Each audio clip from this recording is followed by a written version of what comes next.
दोस्तों नमस्कार। दोस्तों आज ये वीडियो ज्योति अधिकारी के लिए है। हो सकता है कि आज कुछ लोगों को मेरी बातें बुरी लगे और हो सकता है कि कुछ लोग मेरी इस बात से सहमत हो। अंकिता भंडारी के मामले में जो ये कदम उठाने जा रही है उसके लिए मैं बहुत खुश हूं कि चलो कुछ अच्छा कदम तो उठा रही है, पर अंकिता भंडारी के नाम पर पैसे का स्कैनर कोड लगाना, वो भी अपने पति का और अपना, ये कहां तक सही है भाई? मुझे इस चीज का जवाब चाहिए। क्या ये कोई संस्था खोल के बैठी हुई है ज्योति अधिकारी के नाम का, समाज सेवी होने का, जिसमें आप लोग सभी लोग पैसे डालने में लगे पड़े हुए उसके में, वो भी पर्सनल अकाउंट में। कल तक तो ये मुझे बोल रही थी कि तेरे जैसे को मैं 36 को खरीद दूंगी, यानी यूके बादशाह को। इसकी ऑडियो सुनो। पता चल गया 3 महीने में तेरी औकात क्या है।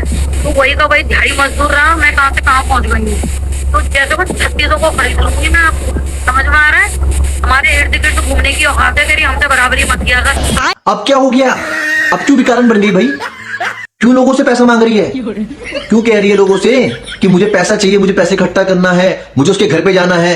अरे तुझे अगर इतना दुख दर्द है अंकिता भंडारी का, तो तू अंकिता भंडारी के माँ बाप के अकाउंट का स्कैनर लगाना।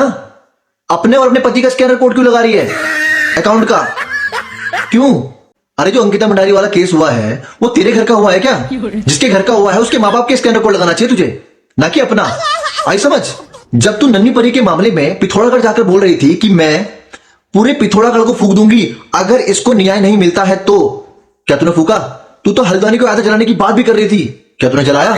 अगर इस बच्ची को 8वें दिन तक हमको कोई इंसाफ नहीं मिलता है, आधी हल्द्वानी मैं फूकूंगी, आधा पिथौरागढ़ में आके फूक दूंगी। तूने सिर्फ व्यूज और फॉलोअर बटोरे हैं और लोगों का उल्लू बनाया है। तो हम कैसे मान ले कि अंकिता भंडारी के मामले में जो तू पैसा अपने अकाउंट में ट्रांसफर कर रही है वो सारा पैसा तू उसके अकाउंट, उसके घर वालों को देगी? कैसे सबूत कर, कोई साबित कर सकती है तू? बता मुझे, क्या जवाब देगी तू सरकार को?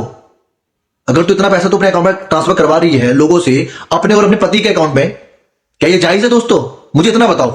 तू अपने आप को एक समाज सेवी बोलती है और भिखारी की तरह स्कैनर कोड भी डाल रही है।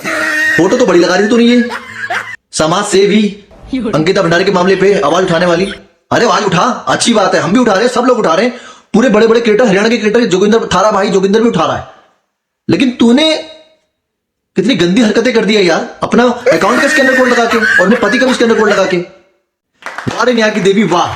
कल तक तू कशिश के मामले में व्यूज और फॉलो बटोर रही थी और अपने 1 लाख फॉलोअर होने पर सेलिब्रेशन भी कर रही थी, और आज तू पैसा बटोर रही है स्कैनर कोड डाल की। ये कहां तक का सही है भाई? तू न्याय की देवी है या न्याय के देवी के नाम पर धंधा खोलने वाली औरत?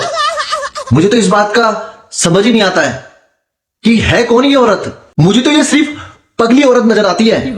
इसे तो राष्ट्रीय पगली घोषित कर देना चाहिए हमारे उत्तराखंड के अंदर ऐसी औरतों को। अब कुछ लोग मुझे गाली भी देंगे कमेंट के अंदर और कुछ लोग मुझे अच्छा भी बोलेंगे कमेंट के अंदर, पर मैं ज्योति अधिकारी जैसी लोगों से मुझे सावधान भी करना है ताकि आप लोग उल्लू ना बने इसकी बातों में आके। ये बहुत गलत है और ये गलत को मैं गलत ही कहूंगा, सही नहीं कहूंगा। आप लोग भले ही मुझे कमेंट में गाली देके बोलते रहो कि आप गलत कर रहे हो, सही कर रहे हो। अंकिता का दुख हर किसी को है, मुझे भी है, सबको है।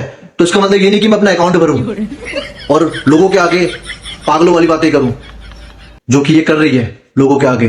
अरे सुनीता भट्ट भी तो है, कितने अच्छे से उस तरीके से अब जवाब भी दे रही है, बात भी कर रही है, लेकिन इसे सिर्फ और सिर्फ क्या बोलूं मैं, छोड़ो यार इसके बारे में, कहानी खत्म है इसकी। बाकी आप लोग वीडियो को ज्यादा से ज्यादा शेयर करना और लोगों को समझाना और दिखाना कि हाँ भाई बेवकूफ ना बनो, क्योंकि इसने बहुत बेवकूफ बनाया है कशिश के मामले में भी और ये आगे अंकिता के मामले में भी अभी बेवकूफ भी बना रही, लोगों को उल्लू बना रही है।